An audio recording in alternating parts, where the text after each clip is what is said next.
Olá, esse é o meu primeiro podcast e eu convidei uma pessoa muito especial para estar aqui hoje. Mas essa minha primeira convidada, que vai me dar a honra de contar um pouquinho da história dela, ela já é casada há 39 anos com o Luiz Carlos Tavares, mãe de 2 filhas, a Luziana e a Glória Maria, 6 netinhos, 4 meninos, né, e 2 meninas que são gêmeas. Ela era professora de História, já aposentada há 5 anos, tem mestrado em Gestão da Educação. Ela também, por 12 anos, foi diretora do Colégio Morse, aqui de Pinhão, e está trabalhando com a Fundação Foco de Luz, aqui de Pinhão, desde 2003, a qual ela dedica hoje, e por muitos anos da vida dela, a maior parte do tempo. Ela também já deu entrevistas e a sua história foi contada na Record, já ganhou muitos prêmios, entre eles o Prêmio da Natura de Mulheres Inspiradoras. E muitos outros prêmios que eu vou trazer aqui tudo que ela já conquistou para nossa cidade, trouxe essa visibilidade aqui. A gente ia ficar aqui falando só disso. Eu estou aqui com a professora Eliana Rocha Passos Tavares de Moraes. Obrigada, professora, por aceitar o convite. Estou muito feliz. Ouvi a sua história lá na fundação, da qual eu estou fazendo um projeto, e me emocionei. E também gerou em mim uma curiosidade para conhecer não essa mulher só que batalha por uma fundação, mas também quem é essa mulher que abdicou de muita coisa da própria vida para lutar por filhos de outras pessoas que talvez não se esforçam tanto por essas crianças e adolescentes como você tem se dedicado. Então, muito obrigada por estar aqui, é um prazer ter você aqui nesse nosso primeiro momento, nosso primeiro podcast. Bom, eu tô mais emocionada do que você ficou, porque eu fiquei muito feliz de você me dar essa honra de estar aqui. Não acho que sou merecedora de tanto. Sou uma pessoa normal, né? Só que eu sou muito preocupada com os outros. Às vezes eu penso mais nos outros do que em mim. Eu sempre estou pensando o que eu posso fazer, o que eu posso ajudar. E vou levando desse jeito a minha vida, né? E procuro me dedicar bastante. Eu gosto muito do que eu faço. Faço porque eu amo. Não é para aparecer, não é por nenhum outro motivo. É porque eu realmente queria ajudar as pessoas. E eu me sinto realizada e feliz quando eu vejo passar um adolescente. Às vezes ele nem lembra de mim, mas eu vejo ele passar uniformizado de alguma empresa que passou lá pela fundação, né? Que tem um pouquinho daquilo que a gente conseguiu fazer. Não é tudo que eu gostaria, mas é o que é possível dentro das nossas possibilidades.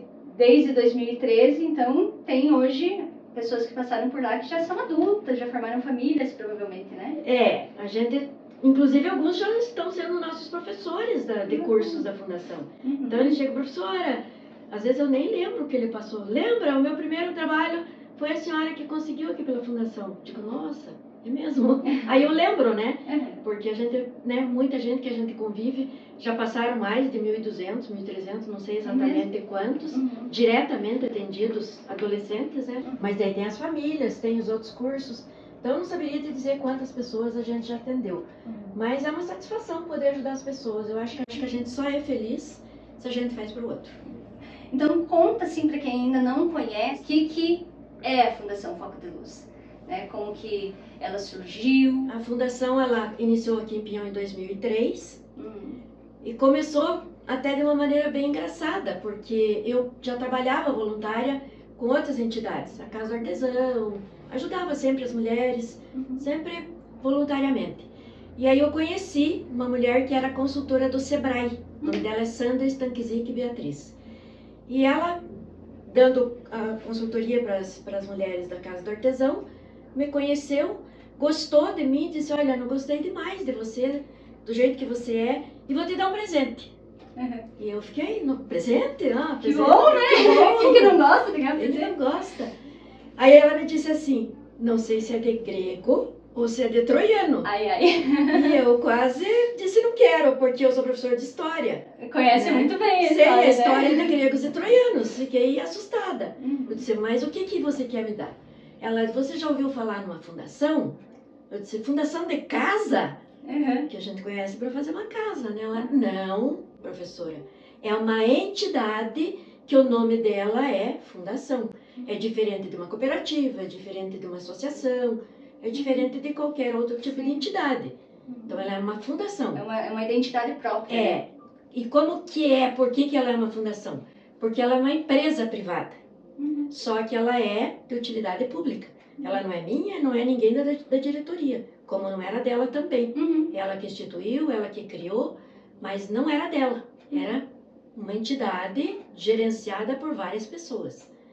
E ela sabia que eu tinha um desejo de ter uma ONG. Né? Eu dizia que eu queria uma ONG para ajudar as pessoas, porque eu já fazia, né? Informalmente, vamos dizer. Só que era muito difícil, eu não conseguia verba, não conseguia ajuda. E eu queria uma coisa mais formal, vamos dizer assim, que era uma ONG. Tanto que eu tentei mestrado em Ponta Grossa para me engajar com as pessoas para conseguir formar essa ONG, né? Eu queria começar, não tinha ideia como que era. E ela sabia desse meu desejo.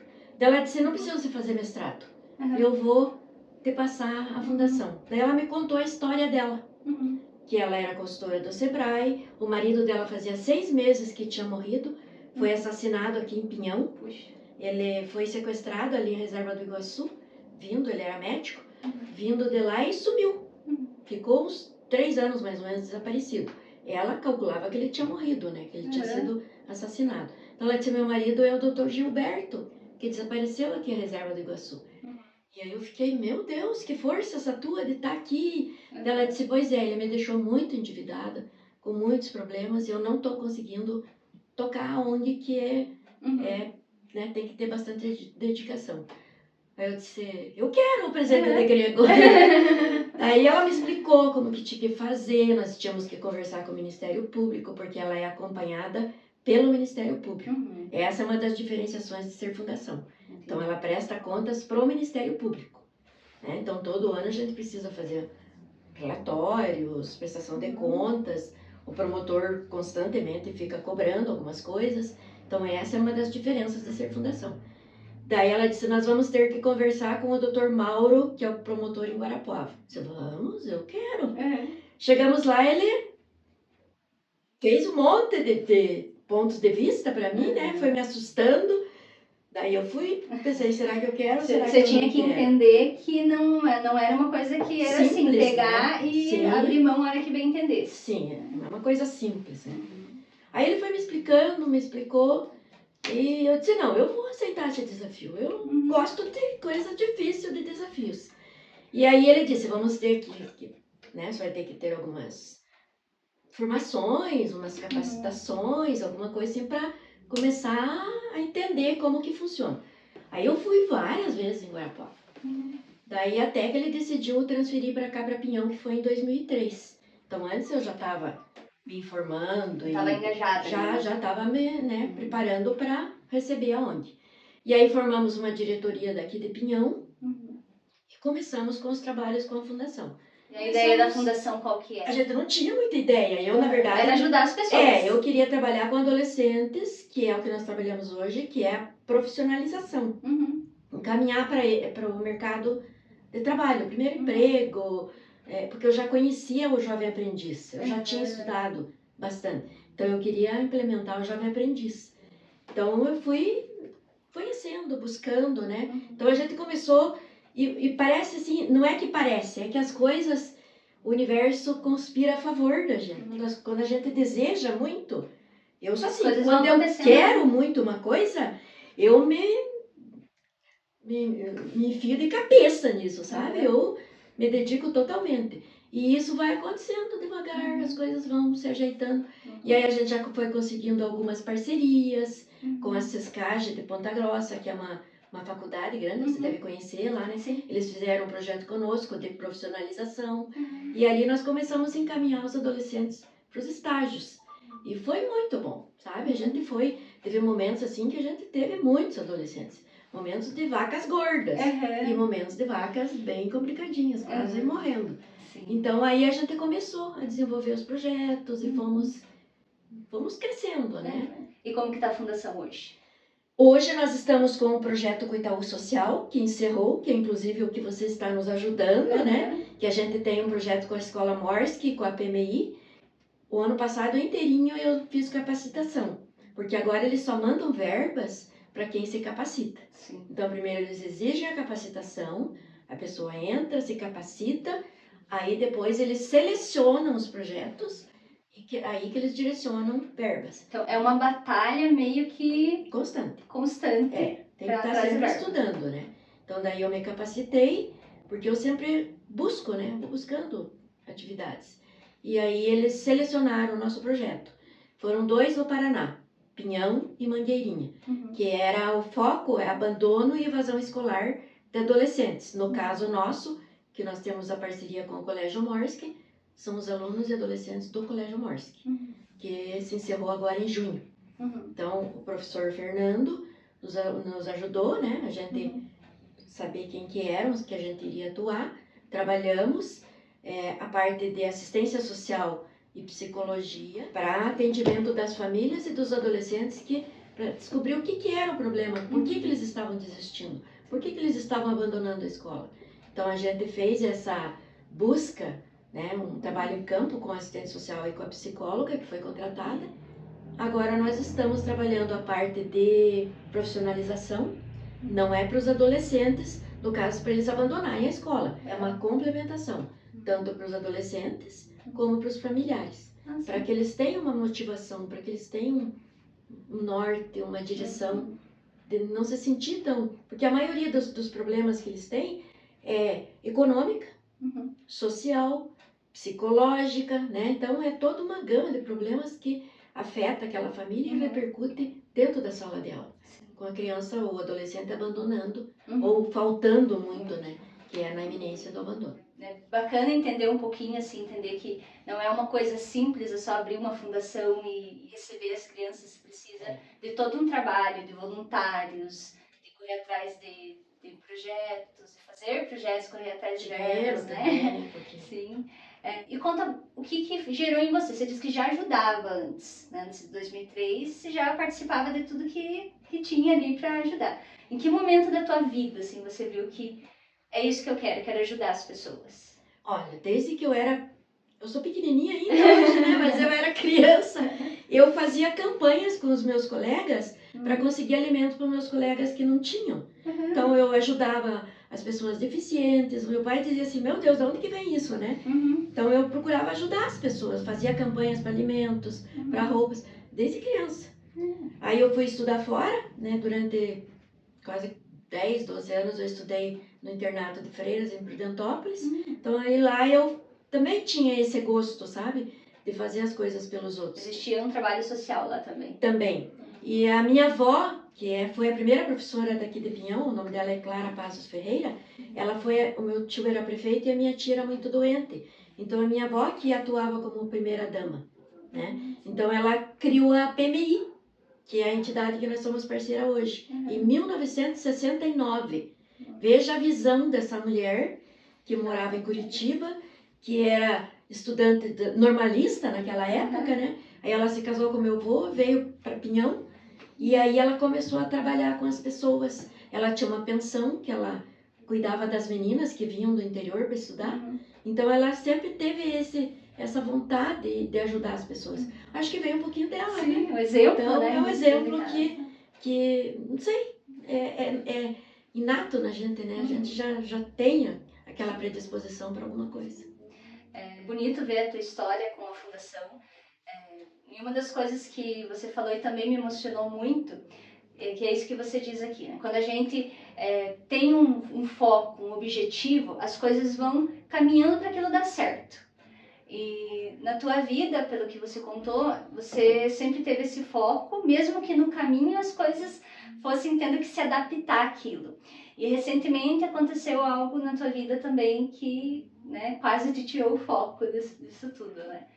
Você quer contar dessa experiência para nós um pouquinho? Então todo mundo passou por um momento bem complicado durante a pandemia, mas eu digo assim que eu e a minha família foi um teste, nem de fogo, não foi, eu acho assim que foi de uma bomba atômica, porque eu, meu marido e o meu genro tivemos Covid ao mesmo tempo, nós 3. Foi naquela época que estava bem no início, né? Sim. E não se sabia nada ainda. Foi em maio de 2021. Então, meu marido teve Covid, eu estava acompanhando ele, não fiquei isolada, porque, né, eu achei assim, eu acho que é o momento que ele precisava de mim, e eu pensei, se tiver que ser, será. Eu penso sempre assim, que as coisas acontecem quando tem que acontecer. O meu marido também teve e foi complicando. Do meu marido foi complicando, só que eu não tive Covid, né? Enquanto a gente estava junto. Aí o meu genro precisou ser transferido para Curitiba, foi de UTI, teve 3 paradas cardíacas e nós fomos para Londrina, que o meu sobrinho era médico lá, né? E a minha irmã, acompanhando toda a nossa situação, disse, não, vamos transferir para Londrina, que lá ele vai atender vocês. Aí fomos para Londrina, eu fui da acompanhante, eu não estava com Covid. Eu cheguei no hospital, eu tinha feito o teste, mas não tinha saído. Chegamos no hospital, eu fiz o teste para poder entrar com ele, para acompanhar, né? E eu fui direto para UTI. Eu estava com Covid, minha saturação estava não sei quanto. Muito baixa. Muito baixa, muito perigosa, e eu praticamente saí dali do teste e fui para UTI. Fui fazer tomografia e já fui para UTI. Na UTI eu fiquei pronada durante 3 dias, pronada é de barriga para baixo. Sim. E daí eles, né, vindo sempre ali, a UTI é um lugar tenebroso, vamos dizer assim. Muito difícil, né? O meu marido estava junto na UTI, só que eu não fiquei sabendo depois, né? Quando ele começou a me perguntar se eu estava bem, como que eu estava, aí que eu vi que ele estava na UTI. Vocês estavam bem próximos. Sim, a gente estava próximo, a minha cama estava aqui, e ele estava assim, acho que uns 4, 5 leitos depois, que a gente conseguia conversar. Eu não enxergava ele, mas ele sabia que eu estava lá, eu não. Aí eu vi que a conversa dos médicos era, vamos descer a Eliana. Eu vi que alguma coisa estava acontecendo, só que eu não conseguia entender o que era, né? Aí o médico viu o rapaz morrer do meu lado, um jovem de 32 anos. Eu via ele, né? Via o outro rapaz do meu lado, uma mulher na frente, mais uma outra, que é muito próximo, né? Eu vi que eles puxaram a cortina e falaram, entrou em óbito. E já veio uma junta médica e já começou a aumentar aquela confusão ali, eles avaliando, já chegou a família dele, assim, um momento bem difícil, assim, tem muito choro, e a gente assistindo tudo, né? E nesse momento tinha medo? Eu não tive medo em momento algum, porque eu estava o tempo todo rezando, eu sou muito devota, eu sou uma pessoa muito voltada pro lado espiritual, religioso, eu sou muito católica, eu sou catequista, eu sou ministra da Eucaristia e eu sou bastante atuante na igreja. Agora eu estou um pouquinho afastada por causa dos meus problemas. Mas eu não tive medo em momento algum. Tanto que quando eu estava na UTI, aquele barulho da UTI, aquelas máquinas, é muito, sabe assim, apavorante. Mas eu só rezava. E eu pedia, Deus, manda os teus anjos aqui. E eu enxergava os anjos. Os anjos estavam comigo. Eu sou uma pessoa bem esclarecida e eu não estou delirando. Sim. Eu estou contando uma coisa que eu vivenciei. Então eu via os anjos à minha volta. Né? Eu sentia a presença deles e que eu estava sendo protegida. E eu não tive medo momento algum. Tanto que quando o médico chegou para mim e disse, Dona Eliana, nós vamos lhe entubar. Eu olhei para ele e disse, eu confio em vocês e confio em Deus. Posso entregar meu terço para o meu marido? Ele, pode. Me levou na maca, né? Foi de cobra, assim, me empurrando de costas, né? Eu enxerguei o meu marido. E eu achei que eu entreguei o terço para ele. Só que ele disse que foi pro médico que eu entreguei e o médico entregou para ele. E eu disse para ele, fique rezando. Ele, eu tô rezando. E ficou chorando. Só que o teu caso ficou mais grave que o dele. O meu, dali em diante, foi agravando cada vez mais. E ele foi só se recuperando, tanto ele quanto o Edu, meu genro. Né? Então eu só fui piorando e eles só foram melhorando. Tanto que ele ficou 6 dias na UTI e não foi entubado. Né? O meu sobrinho não quis entubar porque ele tem um problema seríssimo no coração. Se ele fosse entubado, ele morria. Então ele ficou 6 dias e foi pro quarto e já veio embora. E ele não sabia a minha situação, que era muito grave. Então ele foi, né, contavam algumas coisas só, tanto para ele como para minha mãe. E quando o médico me disse assim, eu não lembro de mais nada. Eu lembro saindo só da UTI, né? E aí depois, quando eu vim de lá, que eu fiquei sabendo, né, que eu tive 8 coisas gravíssimas. Eu tive tromboembolia pulmonar, que é gravíssimo. Eu tive bactéria no pulmão, bactéria no rim, tive AVC. É tanta coisa que eu não consigo nem te dizer todas. Mas todas as bactérias que o hospital tinha, eu adquiri. E todos os antibióticos que podia ser utilizado e todas as experiências que podiam fazer, eles fizeram comigo. Tanto que eles ligavam dizendo, ó, de hoje ela não passa. Aí melhorava. Sim. De hoje ela não passa. Várias vezes, né? Foi se agravando cada vez mais. Eles prepararam a tua família para o luto várias vezes? Sim, várias vezes. E eles tiveram medo? Você conversou com eles depois? A Luziana, sim, porque ela sabia totalmente a realidade, né? E a Glória, que estava lá comigo, também sabia totalmente a realidade. Então, eles viram que praticamente diversas vezes eu estive perante a morte, né? Várias vezes. Inclusive da tromboembolia pulmonar, que o normal é 0,9 quando a pessoa tem embolia, né? E a minha foi para 1,21. Então, meu sobrinho disse, ó, é o mais grave de todos. E eu consegui reverter. Daí, depois de tudo isso, porque a pessoa não fica mais que 15 dias entubada. Então, eu tinha ficado 3 dias pronada e eu fiquei, acho que uns 16 entubada. Daí, eles têm que tirar a intubação, porque a pessoa não resiste. Vai debilitando muito, né? Aí, eu fiz hemodiálise também, fiz 8 hemodiálises. Então, assim, foi bem complicado, sabe? Daí, eles tiraram, falaram para a Luziana que iam tirar, que ela tinha que autorizar, né? Iam tirar a intubação para ver se eu ia conseguir respirar. Só que se eu não respirasse, eles iam ter que fazer a tráqueo, que é cortar, né? Que eu tenho aqui a cicatriz. Corta bem nessa altura aqui, né? Só que é muito invasivo e muito grave, porque pode cortar alguma veia, pode cortar o esôfago, alguma outra coisa mais grave. Tinha 1% de chance só. A Luziana disse, se é 1%, é 1%. E eu respirei. Então, eu fiquei mais 15 dias com a tráqueo. Daí eles colocam um cano, né? Desse buraquinho aqui até no pulmão. E nesse momento você estava consciente? Não, nada. Isso é tudo que você ouviu contar. Depois que eu saí de lá, né? Porque quando eu fui pro quarto, eu ainda não tinha consciência. Muito pouco. Porque eu ficava imobilizada, né? No quarto é pior do que na UTI. Porque você tem que vendo tudo acontecer. Eu esqueci de te contar, de relatar, que antes da gente sair para viajar, né, aí a gente se reuniu em volta da mesa da cozinha da minha casa pra gente fazer uma oração, né? Porque a gente não sabia o que ia enfrentar. E eu sou muito devota de Santa Faustina, que é uma santa polonesa que morreu em 1935. Ela é bem recente. E ela tem um diário. Ela pedia inspiração e Jesus respondia. E ela anotava nesse diário. Então eu peguei esse diário que eu tenho, fiz uma oração e abri. Na página que abriu dizia assim: você vai passar pelo vale tenebroso da morte. E mais assim, um texto bem grande. Lá no final Jesus respondia, porque quando Jesus respondia para Santa Faustina, é negrito. Então dizia assim: coragem, minha filha. Eu fechei aquele diário e não contei para ninguém. Eu sabia que eu ia passar, só que eu achei que era o meu marido. Eu achei que ele ia morrer. Não imaginei que seria eu que iria passar por tudo aquilo.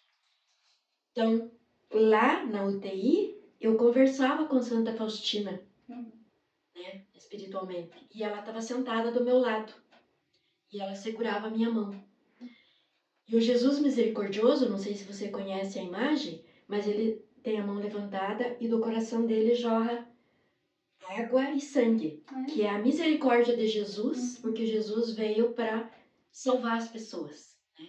Ele morreu para nos salvar. Então ele abriu o coração dele para a humanidade, para que ele tenha misericórdia das pessoas. Então a Santa Faustina levava a minha mão no Jesus misericordioso, nesses momentos que hoje eu sei que era no momento que eu estava com maior dificuldade, que eu estava prestes a morrer. Então Santa Faustina estava comigo lá. Eu acredito. E quando eu falo, eu sinto ela, a presença dela na minha vida, sabe? Então, esse foi um momento, assim, muito importante. e que hoje eu sou apóstola de Santa Faustina para falar dela e daquilo que porque eu ela não conhecia passou para mesmo. mim. É maravilhosa a história da Santa Faustina. E eu aproveito esse momento para falar para as pessoas, porque quando a gente se conecta com o espiritual, com Deus, com Jesus, depende da religião, independente qual a religião que a gente tenha, a gente se conecta com Deus. E com os santos, que para nós católicos, os santos é a intervenção para chegar até Jesus, até Deus. Então a Santa Faustina foi uma intercessora para me salvar. Então eu acredito a ela a minha salvação. E eu sou uma pessoa que gosto de falar dela, de tudo aquilo que ela fez na minha vida. Eu acredito muito no poder da fé. Independente da fé da pessoa, qual é a crença que ela segue. Quando a pessoa se apega a alguma coisa, quando ela sabe que tem um jeito de resolver, ela não desiste. Eu vi quanto o medo parece que influenciou. Não sei se tem, não conheço nenhum estudo sobre isso, mas eu ouvi muitos desses relatos. A pessoa tinha muito medo de morrer, medo de ser entubado, né? E ali no teu caso, essa fé fez com que você vivesse tudo isso e te desse força para continuar, enfrentar. E também depois vir com muita gratidão, né? Que você comentou sobre o depois também, que não foi fácil, né? Na verdade, quando eu voltei para casa, eu acredito assim que foi muito mais difícil, porque lá eu estava praticamente inconsciente, né? Eu não sei o que aconteceu, eu não vivenciei conscientemente, então eu não, né? O que me contam.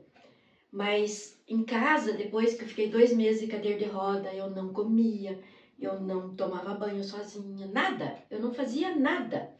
E eu sou uma pessoa muito ativa, sempre fui, de não parar, de sempre estar, né, me movimentando, sempre fazendo alguma coisa. Então esse momento foi muito crucial para mim, sabe? Ter que ficar na cama, depender das pessoas, de não poder nem ligar uma televisão, de eu não segurava o celular, nada, né? Falava porque a minha voz não voltou. Então eu fiquei vegetando durante muito tempo. Mas consciente. Né? Consciente. Daí é difícil porque você está consciente, você está vendo, buscando me levar, sair dessa, né? Pra gente poder sobreviver. Às vezes a gente acredita nisso, que consegue ser independente, e principalmente uma pessoa como você que dedicou toda a tua vida a ajudar as pessoas e nunca precisou assim com tanta... assim, você estava praticamente ali inválida mesmo, né? Então, era necessário e não tinha o que fazer. Eu precisava dessa ajuda ali. E talvez isso nos coloca num lugar de entender como somos frágeis, né? A dar valor às pessoas que estão à nossa volta. Muita gente acredita nisso, que por si só ela se basta. E a gente percebe as pessoas que gostam da gente, porque as pessoas gostam da gente, só que não costumam demonstrar. E daí, nesse momento, as pessoas... Ainda hoje eu recebo depoimentos assim: eu rezei muito por você, porque eu gosto muito de você, que eu te quero bem, porque você fez isso pra mim. Às vezes você nem lembra. Então isso é muito gratificante, sabe? Impulsiona a gente a pensar que a gente pode fazer muito mais pelas pessoas. Às vezes é isso aqui que a gente faz. Pra gente não é nada, mas para as pessoas, às vezes, é o que ela tá precisando naquele momento. Então é muito importante isso, da gente valorizar as pessoas, a família da gente, as pessoas próximas da gente, essa conexão com o espiritual que dá fortaleza pra gente nesses momentos difíceis. Porque se a gente não tiver essa fortaleza, você pira, você vai ter medo, você vai morrer de medo, né? Quanta gente morreu? Mas quando a gente tem esse lado e tem uma arma poderosa que você não larga, né? Porque eu ando sempre com o meu terço. Né? Eu sempre estou em oração. Hoje você acredita que foi a tua fé que te salvou? Foi a minha fé que me salvou, com certeza. Lógico que os médicos, com a sua sabedoria, com a sua experiência, um hospital maravilhoso como é o de Londrina, né? Porque tinha tudo ali.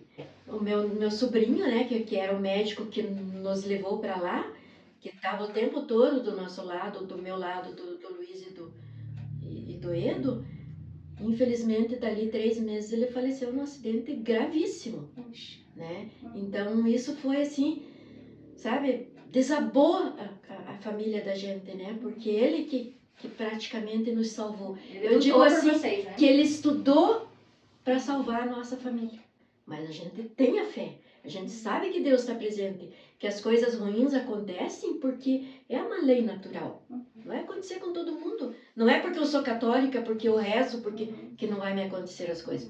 Vai acontecer, mas eu vou ter a força de Deus para superar, para ultrapassar essas dificuldades e ajudar mais as pessoas. Na verdade, eu acredito assim que dentre os momentos bons e ruins, existe a vida acontecendo.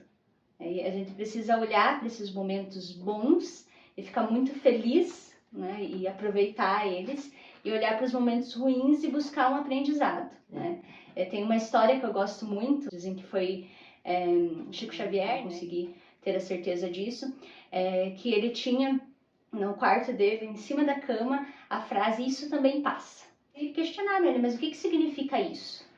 E ele falou assim, olha, quando eu estou muito feliz, quando eu estou em êxtase por alguma coisa muito boa que eu queria, quando algo muito bom acontece com as pessoas que eu amo, isso faz eu esquecer, né, que existe a vida normal, que existe o dia a dia, que não é esse êxtase todo. E aí eu olho para cima e penso, isso passa, e eu tenho que aceitar que isso passe. Mas, principalmente quando acontecem as coisas ruins, quando algo acontece e te machuca, te dói e parece que aquilo não tem cura, né? Não vai passar nunca. Que não vai passar nunca. Tem pessoas que, principalmente em casos graves de depressão, né? Ele olhava para cima e também via, isso também passa. E eu achei essa história muito bonita, porque na minha vida teve muitos altos e baixos também. Eu tenho até tatuado essa frase em mim, porque muitas vezes ela me deu essa força. Nos momentos mais difíceis, principalmente nos momentos difíceis, saber que isso passa.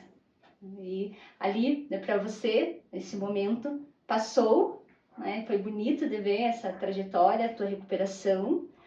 Mas o que fez você voltar para a fundação? Porque daí você deu uma pausa. Meio que forçada, mas deu. Quando eu voltei de cadeira de rodas, né? Foi mudado o escritório do lado do meu quarto e eu trabalhava de cadeira de rodas. Eu ainda não tinha movimentação para fazer. Aí eu recrutei os meus auxiliares, os meus netos, as minhas filhas, pra gente dar continuidade. Mas foi um desejo teu continuar com isso. Sim, as minhas filhas até dizem, mãe, eu acho que você estava mais preocupada com a fundação do que conosco. Porque elas, eu sabia, eu estava vendo elas ali, a fundação eu sei que depende de mim, né? Eu tinha que estar incentivando e fazendo as coisas acontecerem, porque senão eu não ia para frente.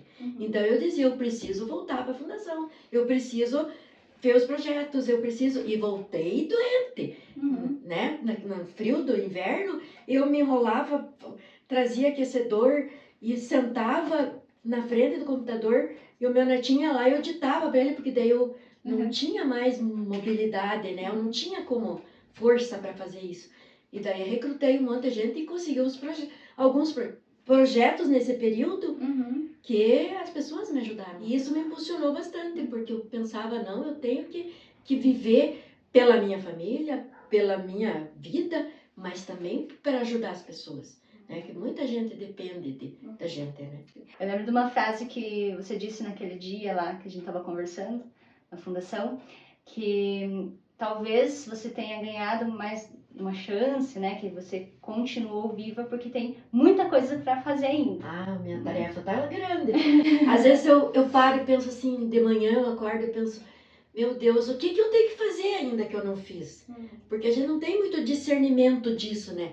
Não, eu tenho que fazer isso. Aí eu conversei com o padre, porque eu disse, padre, né, porque eu contei a minha história no dia da Festa da Misericórdia para as pessoas, né? Eu dei o meu depoimento para as pessoas conhecerem a Santa Faustina e perguntei para ele, padre, o que eu tenho que fazer ainda que eu não estou conseguindo descobrir? Ele disse assim, é a tua presença. Haja como você sempre agiu. A tua presença vai te mostrando que você ainda tem muito para fazer, né? Que você vai conseguir fazer. Às vezes a gente espera um grande motivo para fazer algo, alguma coisa muito incrível acontecer e esquece que é nos passos que você dá todos os dias. Lógico que tem uma história linda com a fundação ali, todos esses prêmios, a visibilidade que você trouxe, os projetos que você conseguiu aprovar, né? Tudo isso é importante, mas isso são momentos, são recortes de todos os passos que foram dados todos os dias. E as dificuldades também, porque não é só mar de rosas, né? Tem época que a gente não tem dinheiro. Muitas vezes eu paguei luz, água, telefone, né? Aluguel, tá na minha casa, porque não é um mar de rosas. Nunca vai ser, né? Eu sei disso.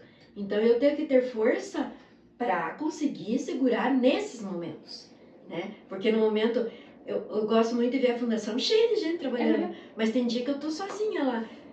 Penso, ai meu Deus, sozinha aqui, o que que eu vou fazer? Eu equipe, né? Eu me sinto impotente diante daquilo, mas eu não desanimo. Não, Deus vai me mostrar uma direção.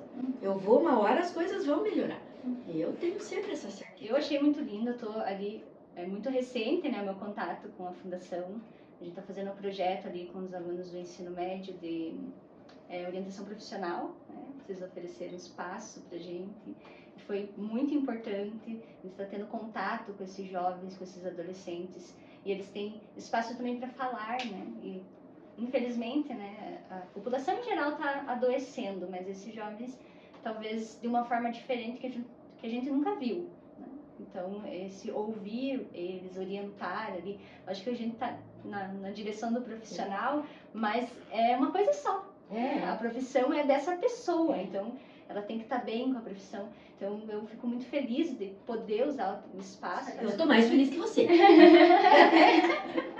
Ai, de ter gente ajudando, sabe? De ver a gente assim, gostando do que está fazendo, de saber que é esse o caminho para a gente ser feliz. Felicidade não é dinheiro, não é riqueza, não é nada. Colabora, mas não é. A felicidade é você poder ajudar os outros, poder, pessoa, sabe? Gostar daquilo que você faz, isso é ser feliz. E eu sou feliz por ter você. Assim, ali eu tô ajudando, né? Cheguei meio que sem querer ali na fundação. O universo conspirando a favor.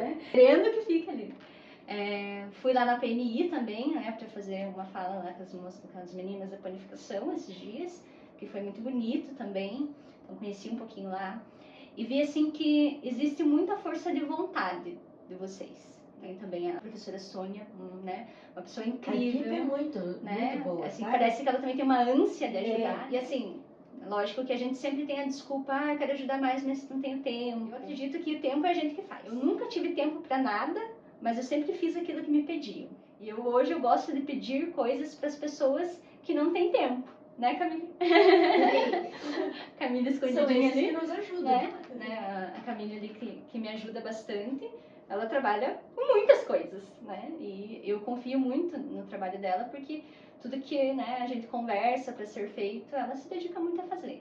Então isso é muito importante. A gente saber que dá sim para fazer, que é possível, né? Mesmo achando que não tem tempo, né? Ali você com 2003 ainda você tinha todas as meninas, né? Pequenas, né? Trabalhava manhã, tarde e noite, ia nos horários de folga para a fundação. Sim.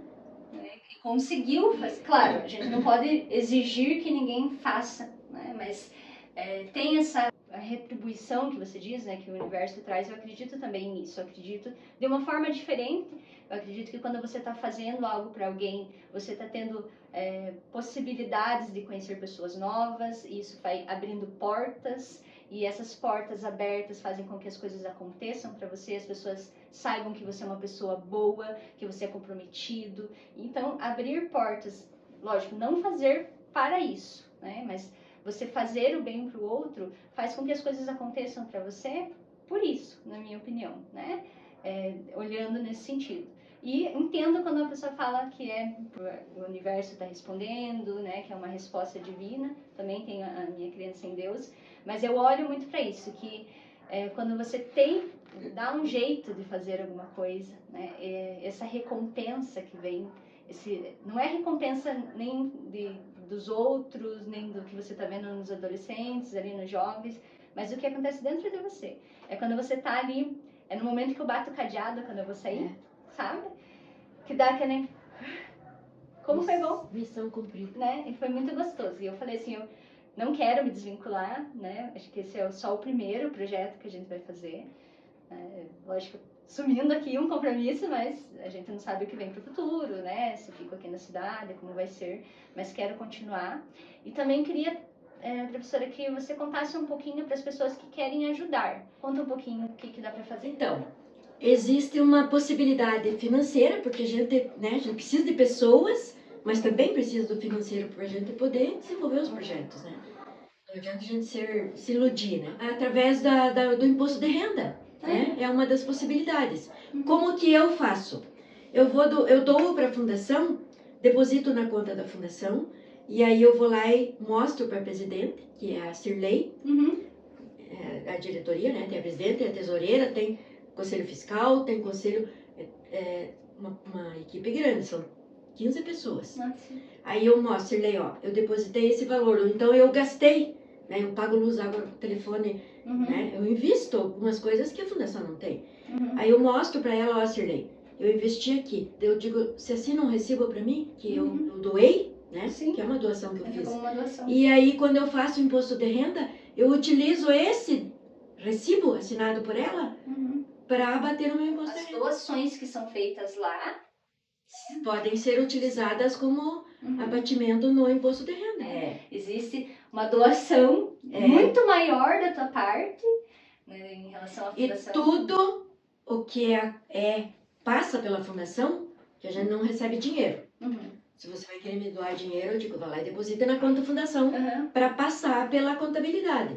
Que daí o contador, agora no final de junho, nós temos que prestar conta para o Ministério Público. Sim. Então, o contador faz o livro diário, né, que é a contabilidade da fundação, o livro razão e o livro diário, que eu preciso inserir nessa prestação de contas que vai para o promotor daqui de Pinhão e para as promotorias do Estado do Paraná, que é um sistema da promotoria que a gente presta contas. E eles constantemente estão pedindo informações e de vez em quando eles vêm fazer visita. Eles chegam a fazer visita surpresa, é uma auditoria que chega na fundação e vai querer ver a contabilidade, o que está sendo ministrado de cursos, as pessoas que trabalham, quem que é voluntário, como que acontecem as coisas.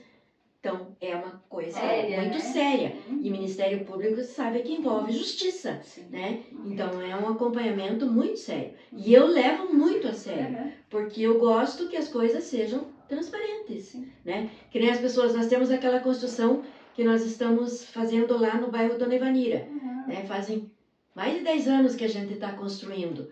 Eu não me preocupo de não ter terminado ainda. Uma hora as coisas vão acontecer. Tudo foi assim. Nunca foi fácil. Não vai vir dinheiro do céu. Não vai chover dinheiro. Eu sei que as coisas são. Uma hora, vai acontecer. Deus não faz as coisas pela metade. Eu acredito nesse Deus que começa e que termina. E talvez seja por isso que eu não morri. Eu tenho que terminar aquilo lá. Tá? E para ser voluntária da fundação, tem jeito? Para ser voluntário, é só chegar lá e conversar. Às vezes tem alguma coisa para fazer. Sempre tem, né? Aí as pessoas dizem, mas e por que não terminou a construção? A gente está mandando projeto, a gente está tentando. Dá para carpir um lote lá que tem, a gente sempre manda limpar, tudo que sai às vezes do bolso da gente, é o funcionário da gente que faz, né? Então são pessoas que podem nos ajudar. E ali também na fundação, alguma coisa, né, que a gente possa direcionar para nos ajudar. Sempre tem esse espaço, né, que vocês usam, mas é limitado, né? Não dá para fazer várias turmas, então acaba também não podendo fazer muita coisa, né? Professora Helena, que pena, já terminou. Obrigada pela tua presença aqui. Fico muito feliz, de verdade, de você ter aceitado. Hoje é o nosso primeiro podcast, então é um sonho meu também, né? Assim como você viveu o teu sonho. O meu sonho é contar histórias. O meu sonho é mostrar que não é difícil fazer coisas boas para as pessoas, não é difícil superar os problemas, mas a gente precisa cuidar da nossa saúde mental, a gente precisa se apegar a algo. Né? No teu caso, você se apegou muito à fé, ao otimismo, à certeza de que você tinha coisas a fazer ainda. E isso é muito bonito. Né? E quando acontecer de existir uma fraqueza dentro da gente, porque depressão, ansiedade, são doenças reais, né? Que as pessoas busquem ajuda para sair disso e conseguir fazer por elas, porque sempre a gente tem que cuidar da gente primeiro, né? Que nem a professora ali teve todo o processo de cura, e mesmo ali doentinha foi trabalhar, né? Mas teve um processo de cura para daí conseguir, né, pelo menos sentar ali, né, para fazer as coisas que precisavam ser feitas. Então, para que a gente consiga ajudar os outros, primeiro a gente tem que estar bem. Eu não sei quem pode ver aqui, ouvir e se inspirar nisso. E, puxa, eu posso fazer também, né? Quem está fazendo isso para os nossos adolescentes aqui? Então, realmente poder inspirar pessoas e poder ajudar também, né? Mostrando que é possível superar os problemas e encontrar uma saída. Não dá para desistir. Não. Eu quero dizer, deixar uma mensagem, talvez. Que as pessoas me perguntam assim, nossa, passou por tanta coisa, como que tá hoje? Né? Eu procuro estar sempre bem. Sempre pintando a unha, arrumando o cabelo, me sentir bem. E às vezes de manhã, quando eu acordo, eu não tô bem. Tenho alguma dor, porque eu ainda tenho muitas sequelas. Mas eu não me entrego. Penso assim, não, eu fiquei 35 dias de molho lá, não vou ficar na cama. Não tem perigo. Eu levanto e vou fazer o que eu tenho que fazer, né? Não posso ficar parada. Eu tenho que me superar. Então, dizer para as pessoas que a gente é capaz de tudo. Não existem coisas impossíveis, né? Acho que Deus deixou a coisa mais maravilhosa do mundo pra gente, que é a gente poder tudo. Desde que a gente queira. Essa questão do difícil levantar é uma coisa que acontece muito com pessoas que têm ansiedade, depressão, né? O ficar na cama é um lugar seguro. Eu sempre dou a dica de, se a pessoa tem essa vontade de ficar na cama, coloca o celular para despertar longe, aí você levanta e já que levantou, vai, né? Vai para um banho, vai, né, lavar o rosto. E é isso que você faz muito consciente, né? Eu preciso fazer, e quando faz, flui. As coisas acontecem e no final do dia você fala, que bom que eu levantei, que bom que eu fiz. E essa sensação de bem-estar que vem no fim do dia ajuda para que no outro dia seja um pouquinho mais fácil. E vai ter dias que não vão ser fáceis, né? Vão ser menos fáceis, mas aí você já sabe que passou por isso. Então é um lindo exemplo, né, do que você trouxe aqui, da tua história. Confiar em mim, vir até aqui e contar de coração aberto a tua história. Então, como eu disse, eu tô mais feliz que você. Eu acho assim que quando a gente é valorizado pelas pessoas, a gente se sente bem. Foi o caso que aconteceu com a Natura. Quando eu escrevi a fundação para o projeto, eu pensei na fundação. Só que era um presente para mim. Sim. Eu jamais imaginei receber tudo que eles fizeram lá, sabe? As homenagens, sabe? Foi assim um dia de princesa que eles deram pra gente, sabe? Foi uma homenagem para as pessoas que... E a gente, quando escreveu o projeto, achou que era para a entidade. Sim, foi, a entidade ganhou, mas eu ganhei muito mais, porque daí a gente teve capacitação, teve atendimento deles lá, fui para Record, né? Tem a minha história, né? Eu vi o link, eu deixo tanto na descrição do vídeo, quanto na descrição dos áudios. Dá para colocar ali, das pessoas que quiserem conhecer melhor a tua história, conseguem ver ali também. E é bom se sentir valorizado também, né? É isso, muita gente que se espelha em você, e eu espero que esse programa aqui tenha ajudado a mais pessoas conhecerem a tua história e se inspirar muito mais, tá bom? Estou à disposição, quando precisar, nos veremos. Isso aí, muito obrigada. Obrigada.